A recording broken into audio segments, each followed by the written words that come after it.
Where do you feel like is your place in the queer community and the Jewish community? I mean, I think I'm in the place that so many are in, which is always on the outside at a certain level. In both? Yeah, I think so. I mean, I think I have my like people who are my people who I feel deep in it. Sometimes queer spaces feel and Jewish spaces feel really good. And then other times I'm just like, oh, this is not for me. But I think everyone feels that way, don't they? Yeah, for sure. I think it's actually kind of a requirement, especially Yeah. being a good Jew, Yeah. is to be like, well, I'm an outsider here. Yeah. I've done a lot of writing and thinking about bimbos, Wait, which is like what- such a not yeah. a bimbo move, but What it's do an you think about aspirational thing. bimbos? I think I aspire to bimbo-hood. I think it's like actually a higher spiritual plane. Oh my gosh, tell us And it's a everything. position And of have you seen liberation. Wicked? I've not seen Wicked. Okay, because it's all because Ariana Grande Interesting. is all bimbo, but she's Yeah. so Pure bimbo. pure bimbo, but gorgeous, beautiful, funny, Interesting. warm, higher spiritual plane. Yeah, Is she's what I'm definitely on a higher realizing right spiritual now. plane. Yeah. Yeah. Well, and she's Wait, yeah. how would you define bimbo? I would say that there's something, the bimbo quality that I'm interested in Yes. is the sort of indeterminacy of whether the person gets it or not. And I think that Jennifer Coolidge is sort of the Quintessential. of the moment, but I think Lana Del Rey's songwriting is so incredibly slippery and beautiful, and I think there's like the people think about her as like, well, does she know what she's doing? Is she not sure what she's doing? Oh, I Right, never she keeps thought marrying that about these her. weird guys. Right. It's like, is she like putting on an act, or is it real, or like when she's, it's like it's empty, or is it full, or what is it? And I think that uncertainty is actually the position of liberation, because when it's like as queer people, when we name where we are too meticulously, then we're suddenly like being tracked metaphysically. We have to by the always world. be in the fluidity. Yeah, We yeah. were talking about that with Leia and Melissa, that like some people in the queer community are so good at hyper labeling themselves Yeah. that it becomes really constraining. Right. When I think bimbo, I think visual. Yeah. I think long blonde. Yeah. I think Yeah. tits. Yeah. I think tight dresses. Do you aspire to I that? think that there have been moments when I have deeply, and other moments when I'm like, maybe that's not the future. But I do think I did have a moment. I was talking to a friend.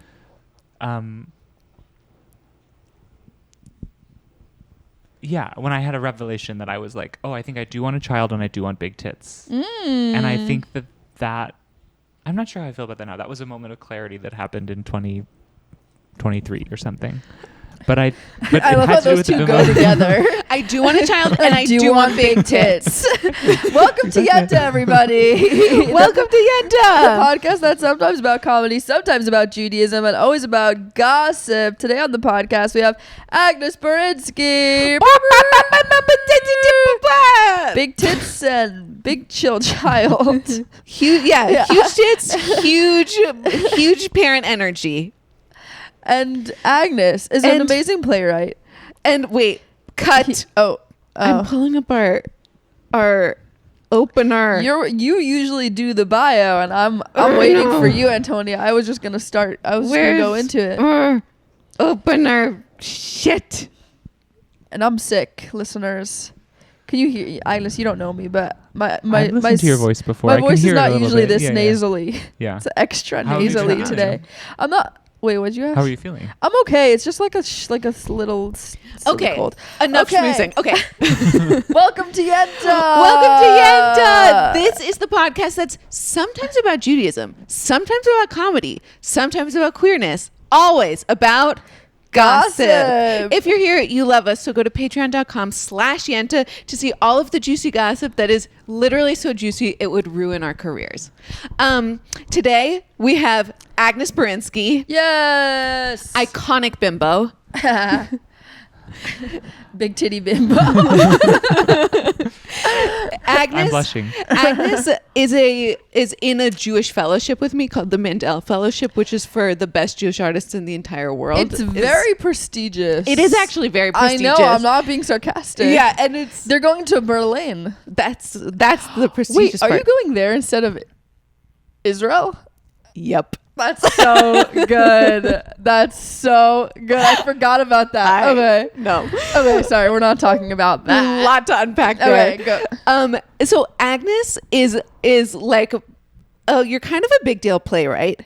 You have had shows at Playwrights Horizons. You've had shows at Bushwick Starr, which if you're in New York City in the theater world, that's a big flex. Mm-hmm. And you have plays published with Samuel French. That's actually not true. Wait, really? Yeah, never. But why does also, it look exactly like it's published with Sam French? No, that's the same color, same shade of green. A small press called Three Hole Press. Oh. And it has holes punched in it. It's Agnes has a play that's published. Okay, it looks like it's by Sam French. And the publisher has done a really great job of, I'm sure, following your instructions to punch holes all the way through the entire book. There are no words. It's just a void. Just holes. It's a place called Bimbo. If you're listening to this right now, you need to go to Agnes's website and just like read her opening intro, because it just like, I think, drops us into your artistic voice so immediately. Yeah. It's spectacular. You're a poet. You're hilarious. You're deep. You're Jewy. You're funny. It's what a relief to get some feedback on the website content, because anyway, I guess I'm redirecting, but no, please. No, I love the website because it's like the tone of it is unlike any website I've ever been to. Yeah.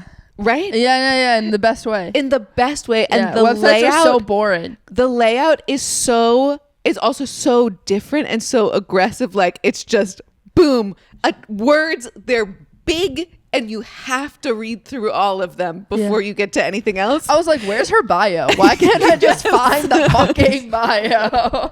And like, no, you wanted that. Every fellowship advice I've always gotten is, hide the bio, make the website difficult. Hide it. Really? Oh, you're joking. Oh, I believe that. That was funny. Damn it. You have such a good sense of humor, right? Just pick up on it so quickly. So what are you like? I know that you're working on this walking project now, but like, what is like what's exciting you as an artist these days? What's exciting me as an artist? I got hired as a gig to write these scripts for this VR project, which has been where my energy has been a lot lately. There's this book called When Brooklyn Was Queer that came out, Hugh Ryan's book, a couple of years ago about queer Brooklyn history, and they're making like a VR thing. That is gonna. I think the hope is it'll cover different chapters, but right now it's just the 1890s in Brooklyn. So I'm writing this VR thing about these two male impersonators and a trans woman in Coney Island in the 1890s. It's a game or like a story? It's gonna be it's like you go up. You don't have to interact. They're like, we want this not gamey. We want this. Oh, okay. Just kind visual. of a play in VR. A play in VR, yeah. But I feel like I keep having these meetings with the people who are. My friend Yasmin, who's directing it, is an amazing VR human. I feel like I keep having these conversations with the VR people, and I'm like, wait, but like, is anything possible? And they're like, yes, anything's possible. No, but it really like is, but I feel like we need the limits of this. And they're like, no, anything's possible. And then I was I think that finally cracked my brain open, and then we brought in the person who actually knows the technical stuff, and he's like, not everything is possible. Right. And so I'm learning, but I feel like I'm still understanding what VR even is, but I like not knowing what I'm doing, and I'm like learning a new form. So that's been my like job at the moment, which has been nice. This sounds like such a good project to hire you for. I feel like it'll be fun to be. I had a moment where I was like, you know what? If my job right now is to read about male impersonators in the 1890s in Brooklyn, there are worse. I've had many worse By jobs. male impersonators, what do you mean? There are two.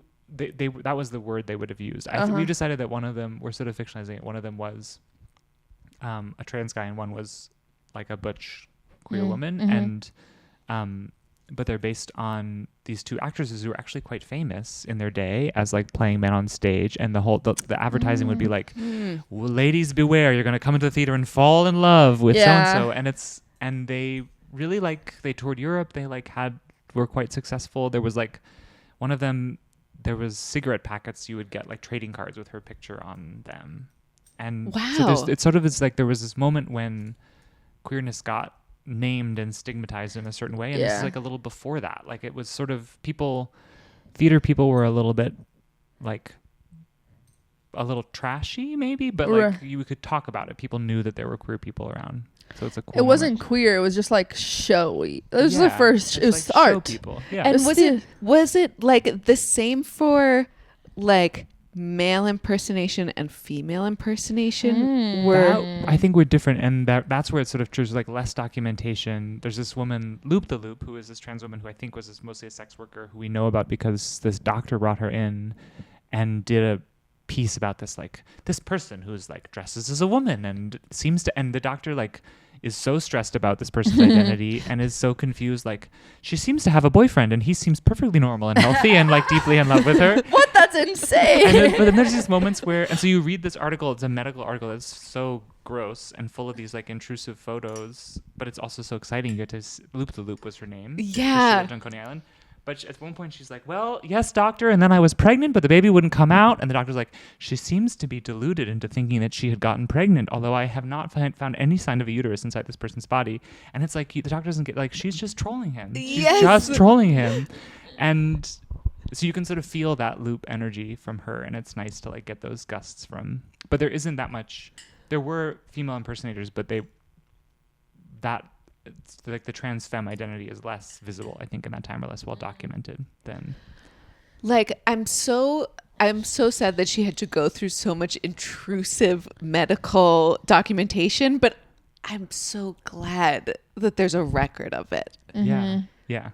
Well, so where do you do all this research? Well, this is Hugh who wrote this book. A lot of this is in that book. Oh, I see. So you're basing it off the book. Based on the book. Got it. Yeah, and he's shared his whole like. He has this huge folder of all the newspaper articles from that time, and journal articles and PhD. So you're not doing the actual research. That's good. That's good. Yeah. I'm just doing like book report level. I love that. Read the summary. Yeah. You're just turning it into a bimbo story. Yes, well. I'm going to keep calling her a bimbo this whole episode. She's like, stop calling me bimbo. I loved what you wrote. There was something in your bio, which I actually found after a lot of work of like that you're interested in the places where when you fail and how to go towards that place or how to like redefine it based on failure. How did you come up with that? And tell us about that. I just theory. feel like I think that's also say it better than I just said I it. think you said it really well. I think it's because I've had to type this in many grant applications. I think it's the things. Now I can't even do it. It's like the things that become possible when the things we planned fail. Like the things that we think we're going to try and do don't work out, but something else happens when that sort of falls apart. Yeah. And I guess that's just been my experience, is that the things I try and do fall apart. And so what am I going to do besides decide this thing else is going to happen? I mean, do you feel like, what is your relationship? Yes, it really spoke to me. It spoke to me so much because I just feel like I'm failing all the time. I know. And I'm like trying to take some of what you said. How do you sit and fail? Like, how do we live inside this failure? What is your current strategy for? My current strategy is just to keep reminding myself that like failure is part of it. That's it. It's like I'm only gonna get better if I keep failing. Yeah. And to try not to dwell in it too much and like self loathe. That what about feels you? like a good reminder, but I would have a lot of trouble actually believing it. It's so hard. It's so hard. Yeah. I don't know. That's been my only way of coping. Yeah.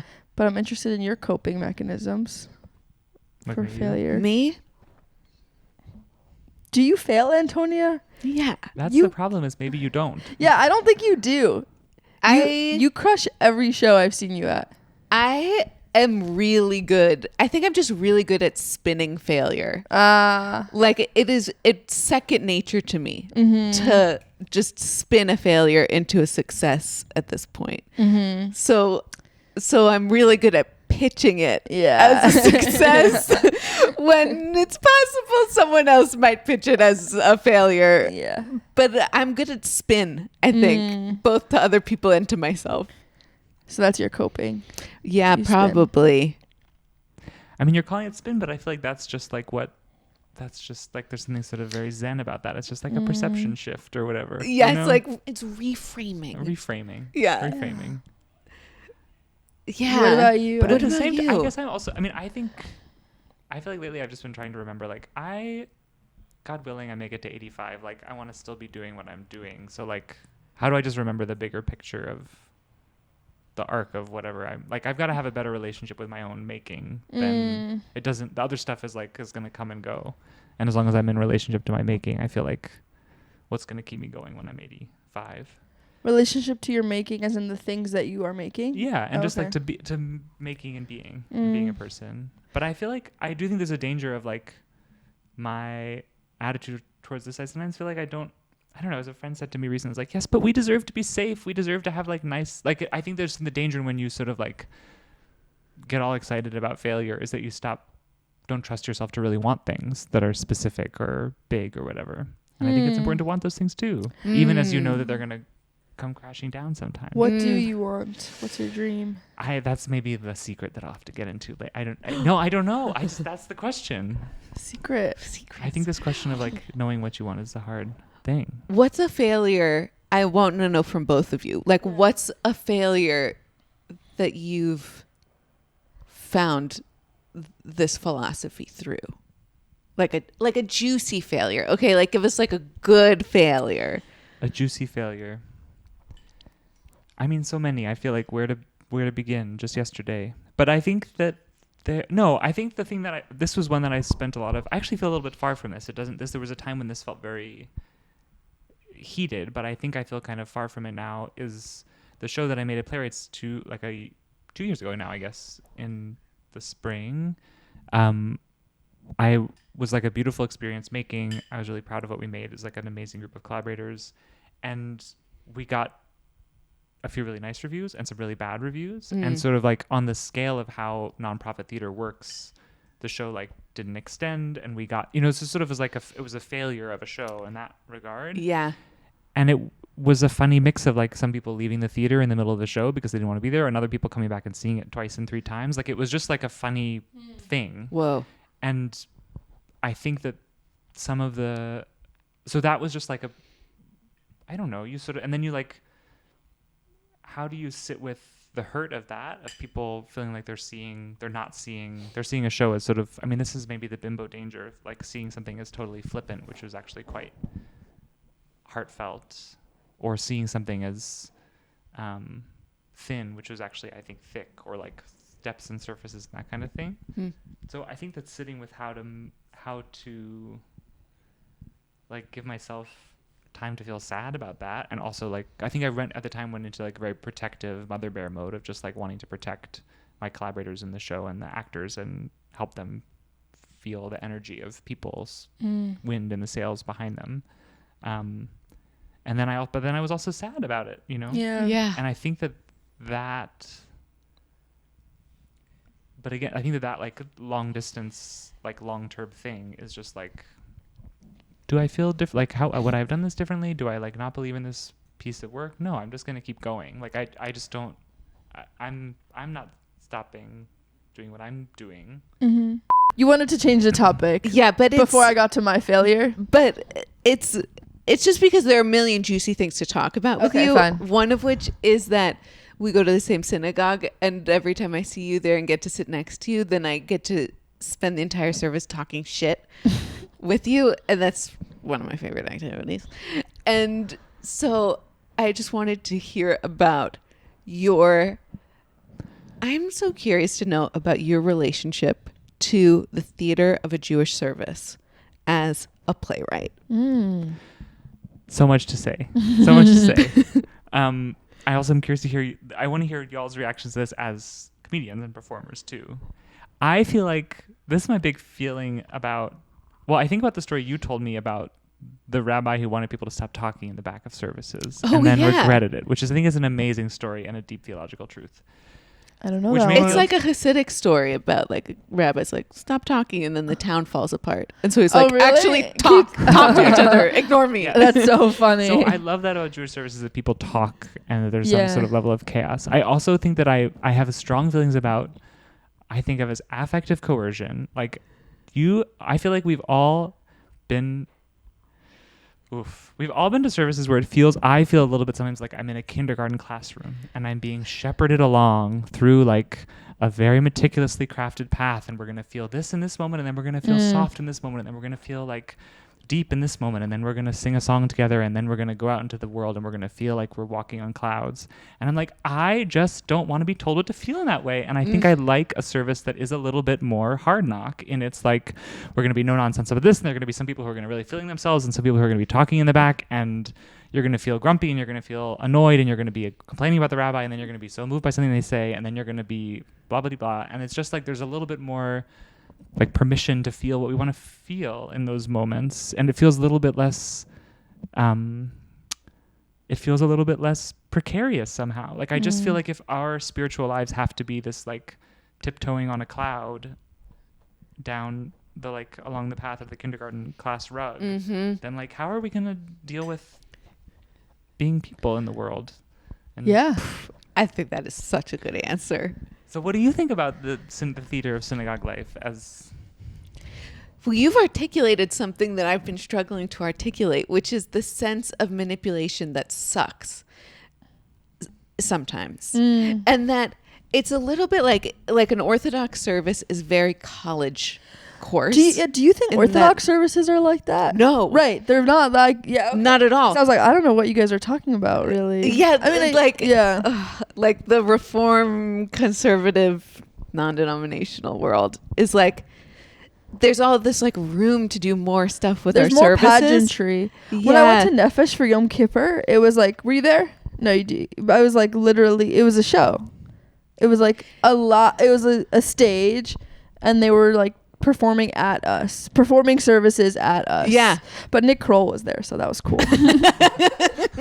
That's the other part of the theater that's actually kind of like literal actor performers in the crowd.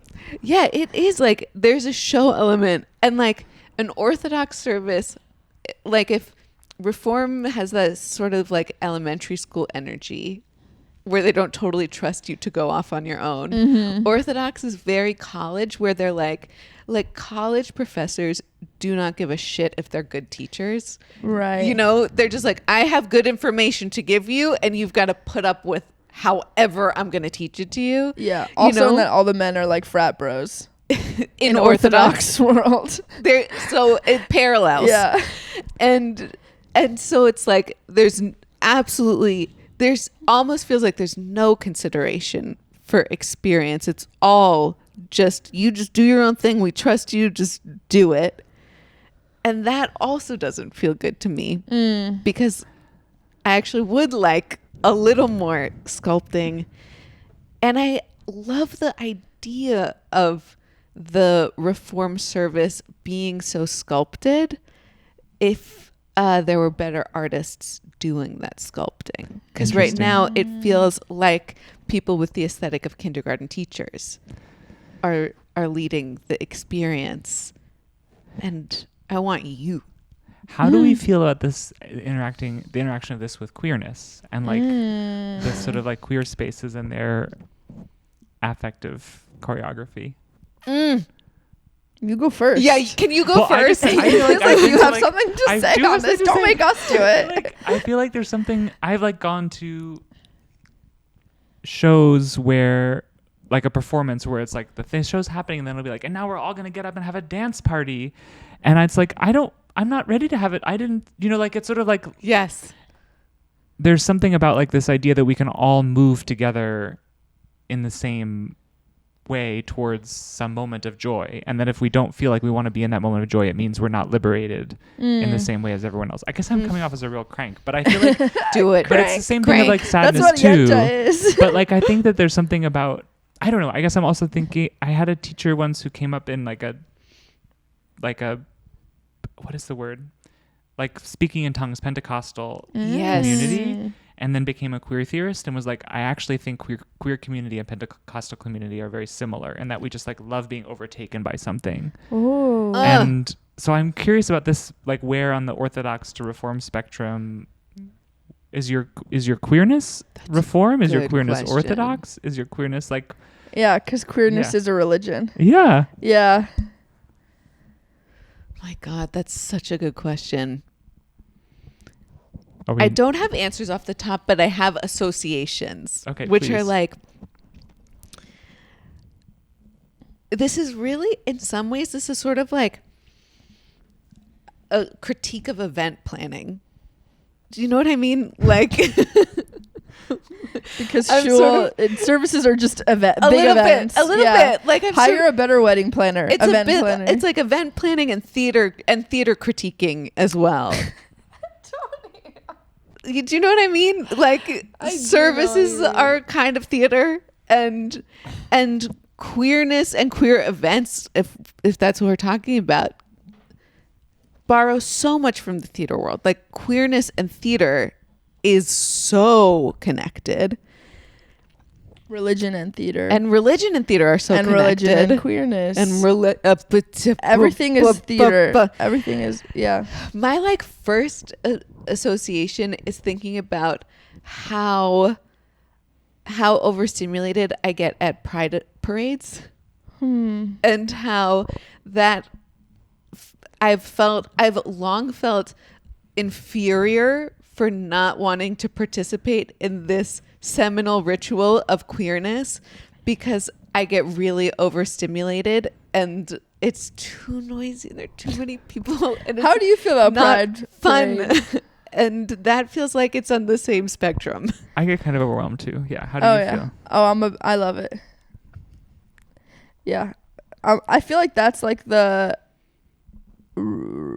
no, because if you would say like Reform is like the more pageant, like more performance-y, right? Sort of. It's Reform But I would say services? it's more performance and less charismatic group, like transcendence. Yeah. You know what I mean? Reform services. Yeah. Even at ECAR. They sort of walk the line. But I think that like people in the non-Orthodox world are just have less experience with joining in on these group participatory mystical experiences. They have less experience with it. I don't think it's not there. I don't know. What It's do you also think? tricky because the Orthodox spaces require so much knowledge. Like you just really do feel overwhelmed and lost if you aren't oriented in some way, I think, Yeah. to the liturgy. Yeah. It's a little like a drag race viewing party. Yes. You know? Mm-hmm. Could you like? Because you need to know the lore. You need to Say know more, the say lore. more. I Say feel more. so uncomfortable in a drag race Yes. viewing party. I'm deep in the halacha of drag Yeah. race. Yeah. And so I go to every drag race event and I know everything to say. I know when something is a big deal. I know the trivia. I know the trivia. I know the tropes. I know it all. And then every so often I'll try and bring someone like you who's not in the drag race world into one of those parties and they are miserable. I'm like, I just want to go to my parades and drink. I like that. That's a little. Yeah, it's just like there's in any community, religion, whatever, you need to know. The further along you go, it involves more knowledge, Yeah. right? And then that's the barrier, is when you don't have that knowledge and then you're like left out Yeah. because you don't have that vernacular. This is why we need queer day schools. Because you have to start at a young age. Yeah. And I'm just like walking into groomer territory. But like, no, this is why we need queer day schools. Oh my gosh. Maimonides. I'm trying to think of a way to turn the word Maimonides into a queer pun. And all I can think of is Guymonides. And that's not what I'm going for. Do you like Gaymonides.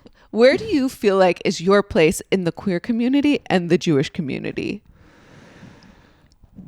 I mean, I think I'm in the place that so many are in, which is always on the outside at a certain level. In both? Yeah, I think so. I mean, I think I have my like people who are my people who I feel deep in it, in relationship, in like a life of queerness and a queer journeying.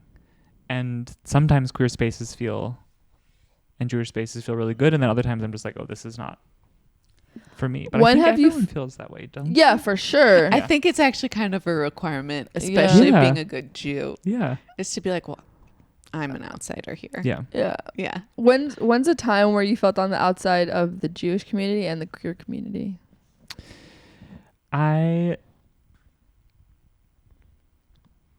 When do I not feel on the outside of the Jewish community? I think I always feel on the outside of the Jewish community, although I do feel like I just have been going to IKAR for I guess 4 or 5 years now, that I feel like there's so many people that I just know to say hello to, that I feel like when I show up and people say hello and I say hello back, and it's like we may not even actually know anything about each other, but there's something about that familiarity that feels like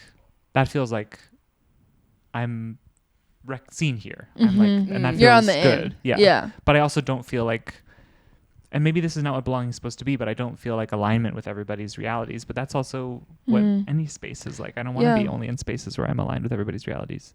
That sounds like a nightmare. But and then in queer spaces, I don't know. I think I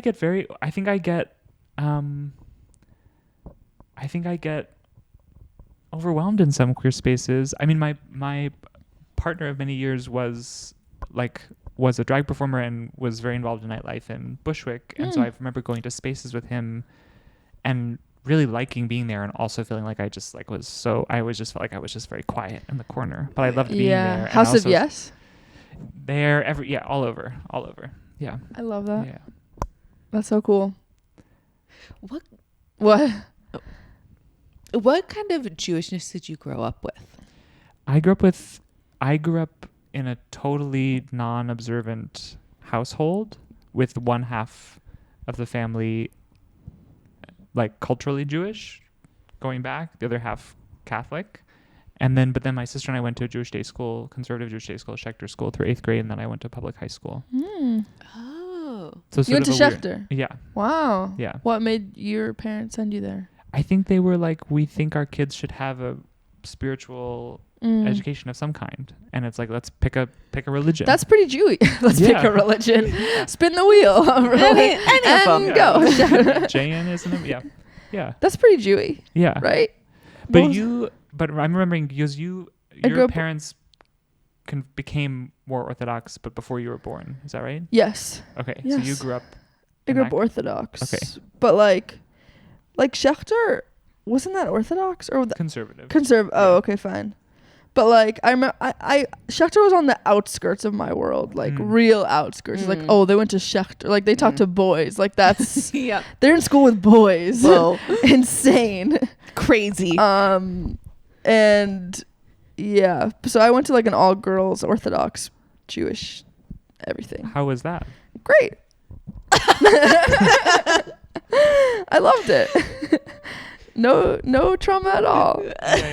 Yeah, I'm sure. No, I actually loved it for what it was. You know, it was beautiful and perfect, and it was. I'm very grateful. You know, this took me many years to get here, but I am very grateful to my parents for sending me to the best place that they wanted, that they thought that they wanted me to be happy and healthy and safe, and I was. Anyway, Were you? You know, in some ways I was, and I was because I was so shielded from like I was just talking to my partner about this, because he was like, in middle school everybody was like so overwhelmed with like sex and like drugs, and like this is middle school, you know. Yeah. Like I was like, I was like obsessing over Twilight. Like I had no interaction with like that, and it brought up, there's so much shame around it in like that time, to like, you don't even understand what sex is, and then you're like put in this world where everyone is. Am I coming off so Orthodox right now? I No. think Jay may have had a A worse experience. or non normative experience. Oh, maybe. In public school. Oh. Did you go to was it LA? day school? No, I went to public school. I grew up like you, but without the Schechter. Right. Yeah. Right. And yeah, I wouldn't say the public school I hate public school. all aligns with that experience. Yeah. Anyway, back to you. What were we talking about? How did you become more Jewy than your family? I think that I kept trying in New York. I think I always liked, like, I think I had a bunch of jobs when I first moved to New York, and one of them was teaching Hebrew school. I was very close to a teacher who I'm not in touch with anymore from my middle school, who I stayed in touch with, and I think really encouraged me to like be doing storytelling and teaching in Jewish spaces. And I think I kept trying to find Jewish communities in New York, and then like nothing really sticking. And then when I came here, I think I started going to IKAR, and that became like a way. I think there's something about transness and Judaism that like helped me help each other somehow. Like there was something about, I was just like, I need a framework for understanding what's happening beyond just sort of like sociological medical. Like I just need a spiritual framework to understand what I'm trying to do here. And the lumber that I have in my brain that I haven't used in all these years is this Jewish lumber. So let me see what I can build with that. And maybe it would have been a different building if I had different lumber in my brain. But I think it's really since I moved to LA, which is 6 years ago now, that I've had more of a serious practice. It was always sort of like, I'm interested in this. I'll like read the book and I'll take this Jewish theology class in college. But like, I don't think I found a rhythm of like a lived experience of it until coming out here. How did your transness and your Judaism impact each other? How are they informed by each other? I think that the transness required a rereading of things in Judaism, and insistence that things were part of God's creation that people might say were not part of God's creation. And it required just like, if I'm going to be here, I have to be clear about what the terms in which I'm here are. And so let me not mess around or worry about that too much. I'm just going to insist that the terms have to be appropriate terms. And I think that the transness, I think it just like helps, I don't know, there's all these layers of like anxiety about, it's such a, I keep falling on Milton Steinberg as a driven leaf over there in the corner, which is a whole other. I love that book. Yeah. So much. I reread it recently. When did you first encounter it, and what do you feel about? Do you know this book, Milton Steinberg as a driven leaf? No. Okay. Every time I read this, I cry, because this is about this rabbi in the Gemara, Elisha ben Abuya, also known as Acher, which just means like other. And it's like a narrative, like I want dramatization, but like there's like a few stories in the Talmud about this rabbi who like leaves. It's a huge deal because he's like a huge rabbi. He's like a contemporary of Rabbi Akiva, like big guy. And then he decides he's he doesn't want anything to do with it anymore. And it's about him like leaving it. And it's a really beautifully told story. And I, as like a young closeted seminary girl, read this and I was like, it's possible. Like I was like, it's possible to leave. Not only is it possible to leave, but it's possible to like be a huge Talmud Chacham, like a huge Torah scholar, and then still leave. You know, it's like not. And he left, but he was also still friends with Rabbi Meir, who was like Rabbi Akiva's student, and so he was like really towing the two worlds. And there's the story that I find so moving is like when he's walking with, I forget which rabbi he's walking with, and they're walking together, and the other rabbi's like, why don't you come back? You're such a great scholar. On Shabbos. Like, and Elisha ben Abuya is like, now you have to turn back, because he's been tracking what the limit of the Shabbos travel is, and the rabbi hasn't been. And Elisha's like, your time to turn back, and I'm going to keep walking. And I just find that like moment of like, you're going to turn back and I'm going to keep walking, and that he's been so aware of those rules, even as he's like left the community, is just, yeah, I love that story so much. Wow. Oh my God. Very few people have read that book. It's really I have, yeah. Is it like in the Orthodox world, is it thought of as like a good book or like a dangerous book? It's a dangerous book. Yeah. Bad.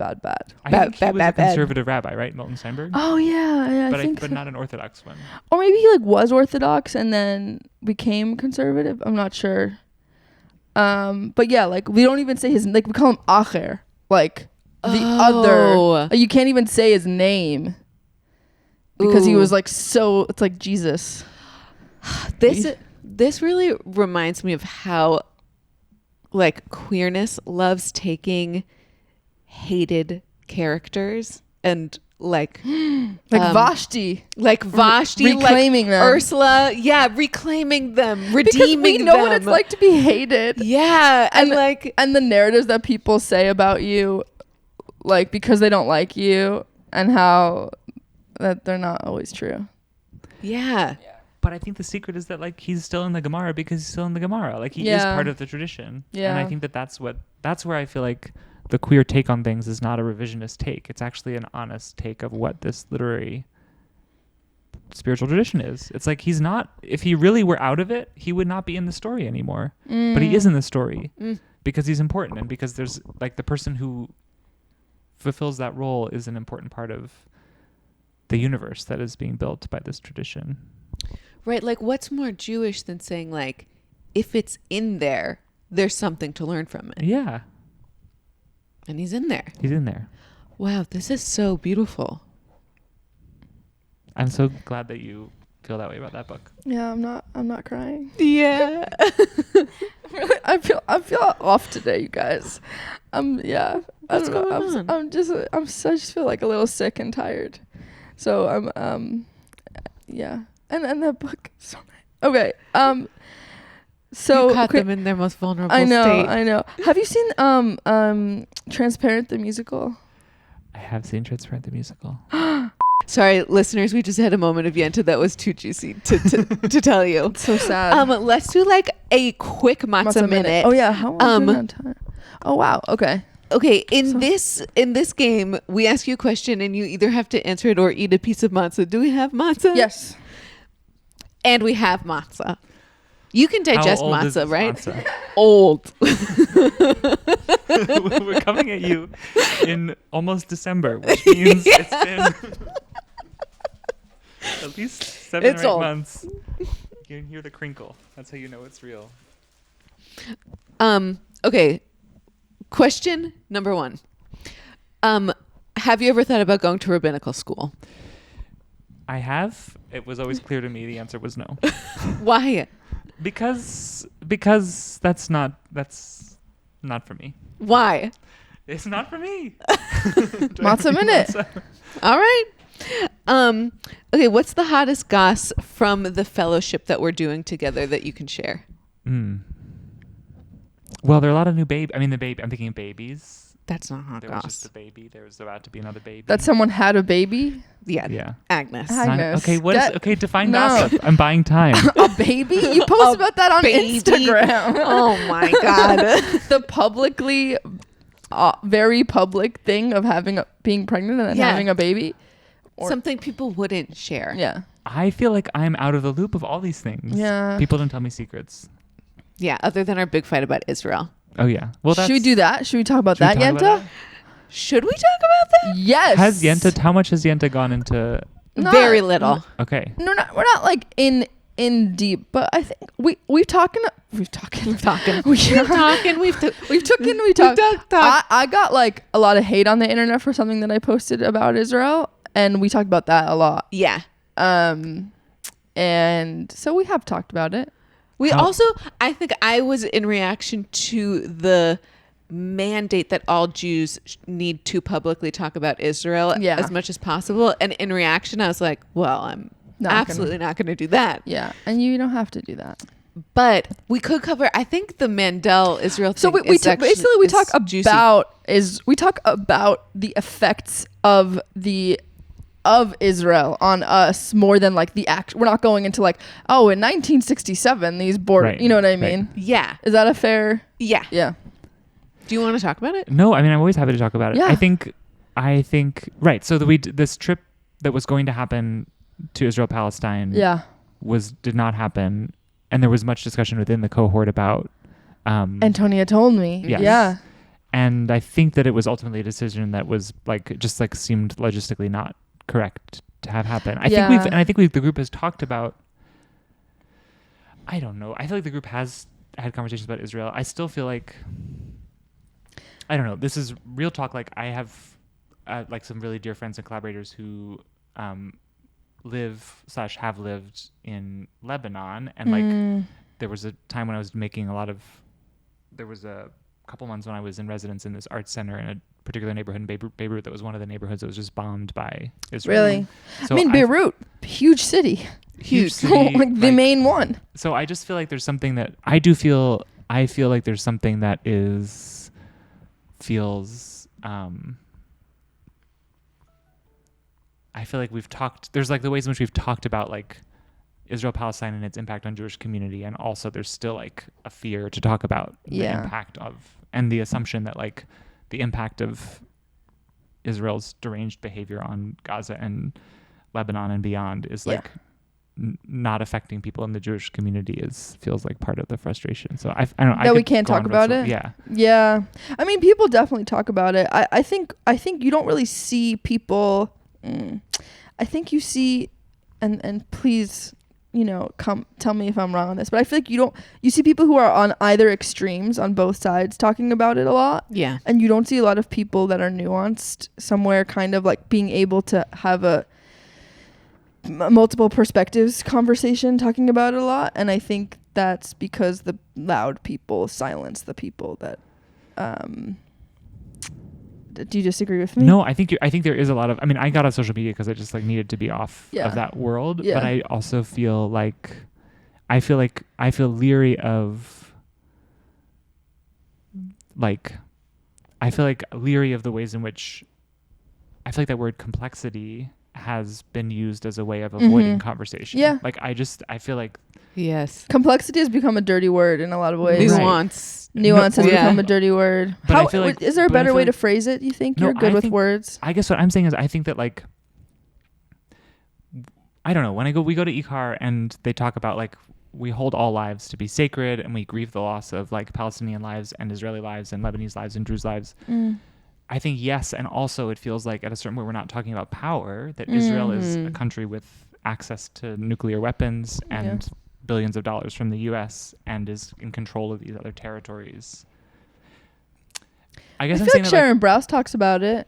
But I feel like she's backed off of that a little bit. Really? Like I feel like it's become like a little bit like let's lick our wounds. It's been a very hard year, and some part of me is like, it's been a hard year for us. Like yeah, we've had a hard time on social media, but like a hard year.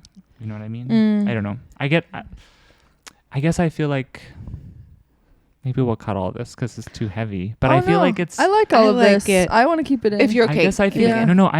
I just think that there's a way in which the October 7th attacks were like grotesque and horrible and so upsetting, and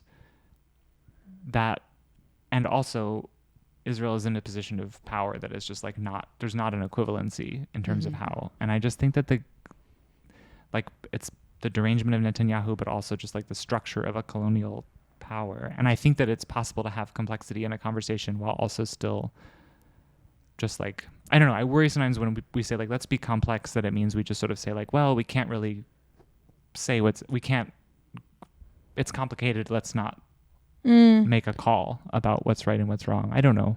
And I think that, so I think that that's where I feel frustrated in Jewish spaces with like a little bit of like a softness around like, well, it's, we're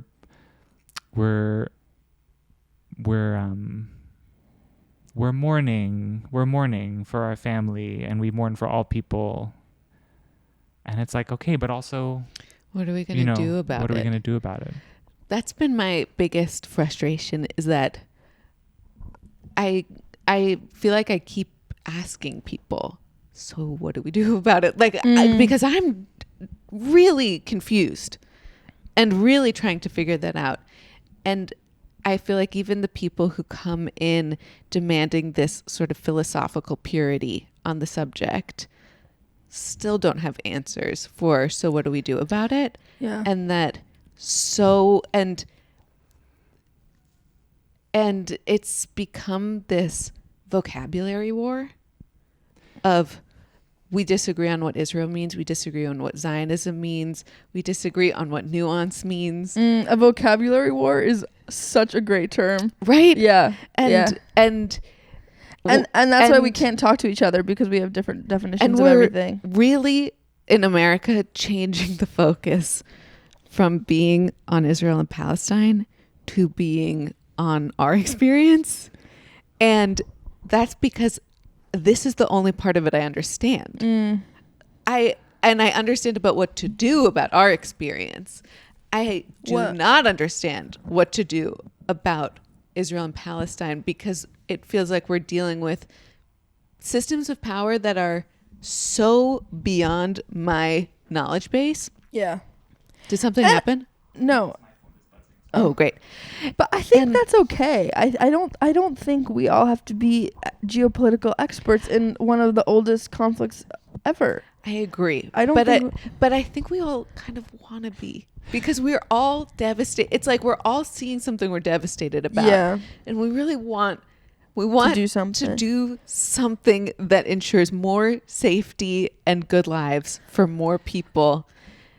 And because we don't know how to do that, instead we're like, well, what we can do is fight, bicker. Yeah. Well, and I feel like you hit the nail on the head with this purity thing. Like, I do think purity doesn't help anyone. And I had this, Nancy Pelosi is not necessarily my political idol ideologically, but I was listening to some of those interviews with her when she came out with her memoir, and she sounded like my great aunt Ruth, and I realized it's because she's from Baltimore. And I was like, I love listening to this woman talk, and I listened to all these interviews with her, and then I started listening to the audiobook of her memoir, The Art of Power. And I have to say, I loved listening to Nancy Pelosi's book, even though she's, again, not... I love that. I'm political, ideologically aligned with her, but one of the things it reminded me is that, like, we're in a moment where everyone really wants to be right. Yeah. And she is such a reminder that politics is about getting things done. It's not about being right. It's about getting things done. And like being clear about what your values are to help you know what you're trying to get done. And then like what compromises you're willing to make to get there. And I just feel like when you say that about purity, I think you're very like, we do need to stop worrying about being right about Israel, Palestine. And we need to stop worrying about being in conversation with people who we don't agree with. We just need to get shit done as we can to stop these deranged people from dropping bombs on innocent people. I don't know what we can do about that, to be honest. Me either. I don't feel very... I mean, I feel the same way about Trump. I'm very confused. We're fucked. Like, I can't... there's nothing I can do personally. I know that's really defeatist and sad, but I don't feel like there's much like I can do as a human. It's a very powerful machine. Yeah. When we were dealing with the Mandel conversation. Yeah, that's like, also we are so overtime. We're so overtime. And we're going to have to skip our secrets. Oh no. Oh no. And just do yours, Agnes, after this. Okay, perfect.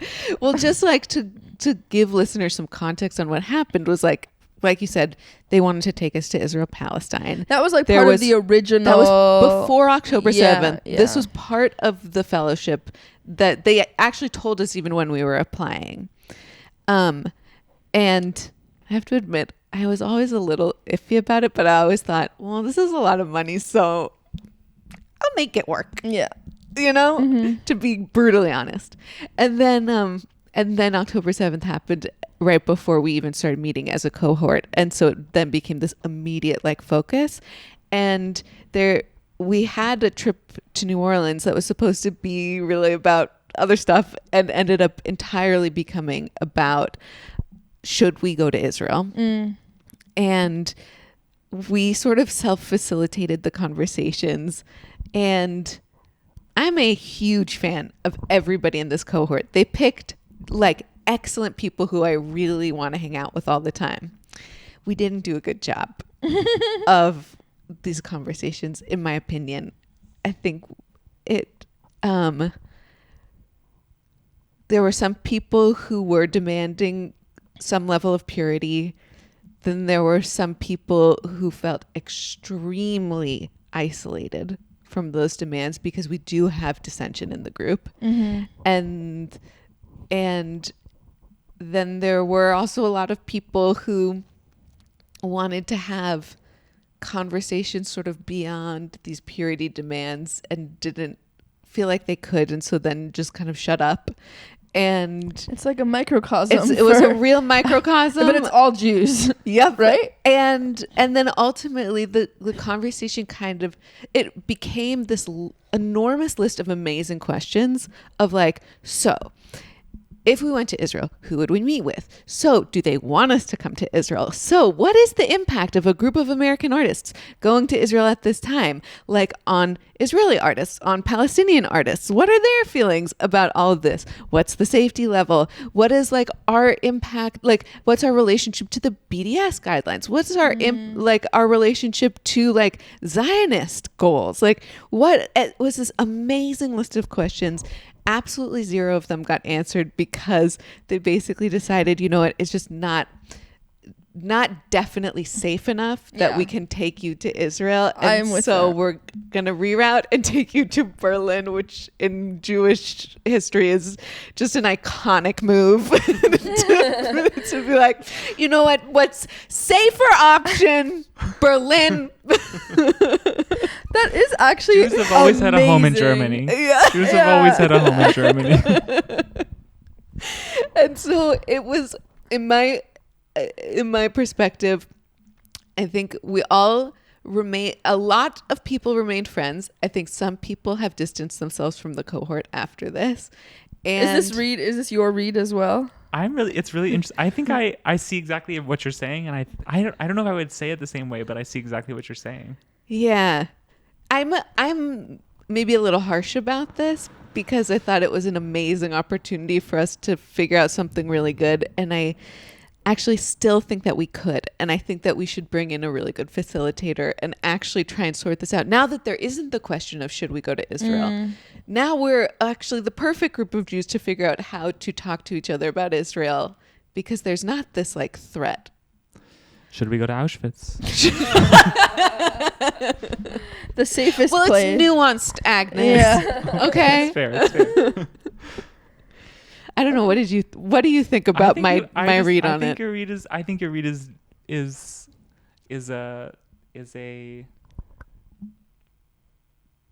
a deep and perceptive one, and I feel like yeah.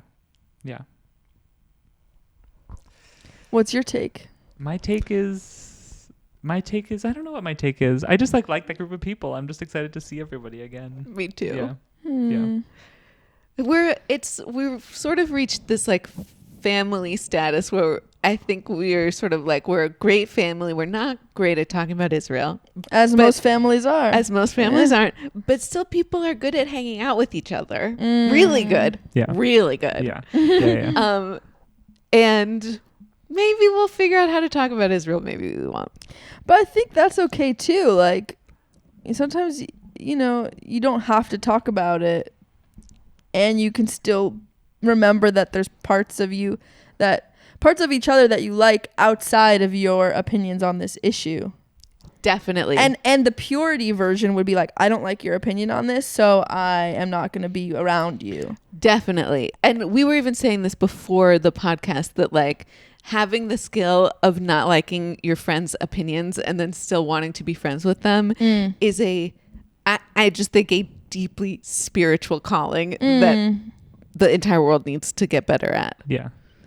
What the world needs now is love. Is listening to the Yenta podcast. Yenta.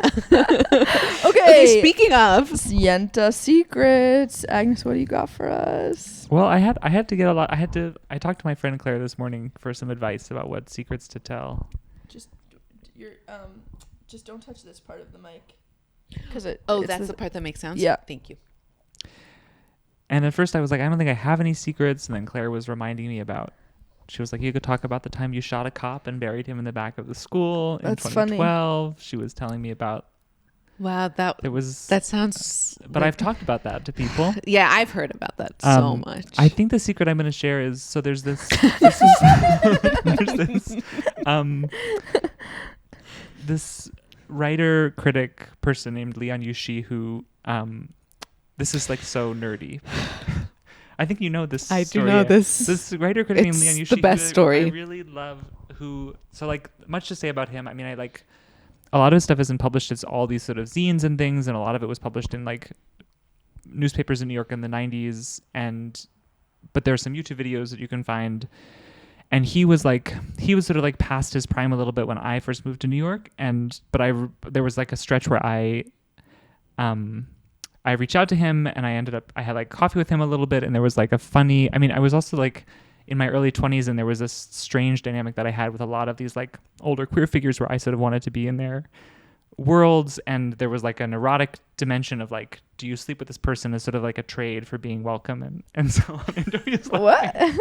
Anyway, he's like an important figure to me, and I think that a lot of my thinking about art has been shaped by his writing and his work. I don't think we had the greatest personal relationship. He died in 2015. And I guess this is a long way of saying, and so I've quoted him a lot, and I feel like I'm trying to sort of bring his writing and thinking back into the world. And the secret that I was going to tell is that, which I really don't want many people to know, although I hope this podcast goes far and wide, is that I made him up. No way. But I do really want him to have a life in the world. Agnes, I'm crying. I've never held in that much emotion. I knew this was coming. Because I have told this secret. Yeah, I was like, I think I was riding in a car with you when I told you this. You told it at you Shabbat. You heard her like quote quote it at my it. Shabbat, and Simone, my little sister, heard it and actually hasn't stopped talking about this secret. Simone, the biggest Yenta listener in the entire world. Shout out Simone. And this is her favorite story that she's ever heard. She's obsessed with you. Because this is the best, actually the best story I've ever heard in my entire life. Well, I encouraged her to seek out his work. And yeah, I try not to lie direct. Like somebody once said to me, like, I was Googling Leon Yushi and I just like wasn't able to find anything about him. Like, you didn't make him up, did you? And I like didn't have the heart to say like to lie brazenly to this person's face. And I just went like, why do people always ask me that? And looked like pretended to be very outraged. But I don't. Maybe I'm not pulling it on anyone. But I just think that his writing is really interesting and provokes me and challenges my thinking. And you quote it a lot. I quote it a lot. What Yeah. But I try to quote it inspired too you much. to start quoting him? This Well, very he just real started, person his writing appeared and it started in your head. in my in I your was like, work. This is not me. This is Leon. Of course. So I was like, let me quote Leon. So you quote him in your work, like Yeah. on paper, not Yeah. just verbally. Yeah. Yes. Oh wow, Yeah. I love that. Leon's published. He's Mhm. published. I mean, a lot of Through his Agnes. I have scans of a lot of Peer the PDFs. reviewed. Like I have PDF scans of a lot of the zines because those aren't available online. So that's why it's mostly when you Google him, you mostly see him quoted in my writing. Agnes, That's So I don't know. This is amazing. maybe a My big day favorite where I'm coming clean about Leon. Yeah. But I hope, I don't know, maybe one day I'm going to try and work on a reissue of one of his books. Will his estate be open to that?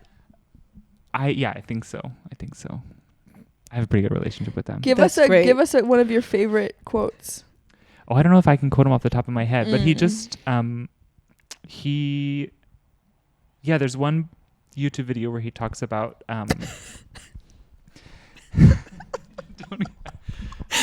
sorry, I'm just exploding. he hates descriptive writing. He's like, we've all seen the moon. Why do you need to tell me what the moon looks like? We've all been in restaurants. Why do you need to tell me what the restaurant is like? Just like tell me that you're looking at the moon and tell me that you're in a restaurant. And I think that Yeah. there's like things to be said about description, but it's like an aesthetic theory and a set of provocations. I think that's really interesting. Yeah. Right? I He's don't a know why you're genius. not exploding right now. This is the funniest thing I've ever heard in my entire life. Yeah, me too. He did. I don't know that he ever. Yeah, I don't know Did that he he was a read? big Milton Steinberg fan, but Mm. but he was sort of he grew up in Flatbush, but I don't think he like. I think he sort of hated. Is he religion. Jewish? His family is Jewish, but I don't think he was ever. Yeah. Not involved. I tried to talk to him about religion once. He was like, I fucking hate religion. You talked to him before he died. Yeah. That was when I was like, Oh. Well, then yeah. they knew each other. Yeah, just a Right, little right, bit. right. Wait, and did I hear there were sexual experiences happening? We had hooked up once. Oh, and yeah? It was sort of like not great. And I was sort of like, do I do this just because I want to like know this person? Mm-hmm. And then I was like, I don't think I do. No. And like, why I should like be able to know him without having to put out. Mm-hmm. I understand.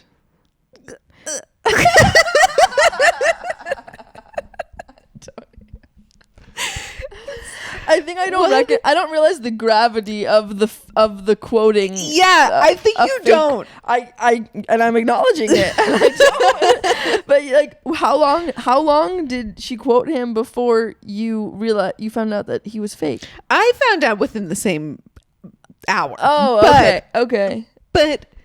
But everybody else, he's widely quoted. I mean, this is acting as if people really read these things that I've written and care about them. And I don't think anybody does. But I just feel like I don't know. I think just you're a sort very of both important playwright.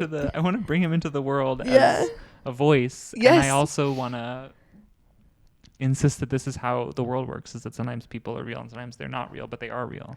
Absolutely. Leon Yushi's kind of the next Tickle Muff. Such a deep cut. Who's Tickle Muff? A former Yenta. And a puppet, but who also has a soul. I Yeah. have to go back and listen to that episode. Yeah. Zach Binder. Do you know Zach Binder? Uh-uh. You'd like him. He's a puppeteer and a ventriloquist. And he brought his puppet Tickle Muff onto the pod. That's incredible. And honestly blew our minds when he was like, my puppets have souls. I believe him. I believe him too. Yeah. And so does Leon Yushi. So does the Amishi. The sage. Let's just quote Leon Yushi all the time. Yeah. I get it now. Yes. I'm gonna find some I'll of his send you some zines links. in my. Yeah. I'll send you some links. What a resource. I'll find some zines in like underneath my bed. Yeah. In my cabinets. Well, I wonder if your family may have been interested in his writing. Yeah, I'm sure. You know, your dad is a deep thinker. Yeah. Maybe he had encountered Leon's work. I'll ask him after the pod. You should. I will. Well, okay. Agnes, 10 out of 10 Yenta. Thank you so Overwhelmed, much. moved. Thank Perfect. you for having me. Can you tell the listeners where they can find you? And do you have anything to plug? Do I have anything to plug? I don't know if I have anything to plug. Things, nothing too immediate. Your website? My website is rustchuckfarm.org. Obviously. And things exist there. Oh, maybe there's I have a mailing list that you can sign up for there, and I teach workshops sometimes that have been really lovely, and we just wrapped around, but we'll do another one in the spring. So wait, you never told us your dream. My dream of desire. Oh, I didn't tell you that because I don't know. I think it's changing. I think my dream, I don't know, safety for people. Oh, that's world. so nice of you. Oh, World okay. peace, Such a good person. Very bimbo. World peace. Just the world peace. Asking Thank Miss you, USA. thank you. I want peace and happiness. And I want the dolphins to live free. Well, thank you. Thank Thank you so much. Listeners, hi. Look, if you've made it to this point in the episode, you're obsessed with us and we're obsessed with you. So while you're here, just go to patreon.com/Yenta, subscribe. The juice there is so juicy. Honestly, it's worth it. Also, give us 5 stars right now, whatever app you're on, just give us 5 stars or leave a comment or share. Every interaction that you do helps the algorithm believe that we are making good content, regardless of what we make. We're and that's really great. Tricking the algorithm. So, Ray, where can the people find you? At Ray Schiller, rayschiller.com. If you're in LA, I'm doing a comedy storytelling show January 6th. No relation to the insurrection. Just happens to be on that day. But someone will poop on someone's desk. Amir Tashem, God willing. There will be feces. It's going to be really cool. You guys should come. And you can find me at Antonia Lastar on all social media platforms, or antonialastar.com, where you can find all my shows. I'm going to be in London over Christmas. And if you're in LA, you can also find information for the Jewish singing circles that I lead, and they're amazing. So we love you so much. XOXO Yenta.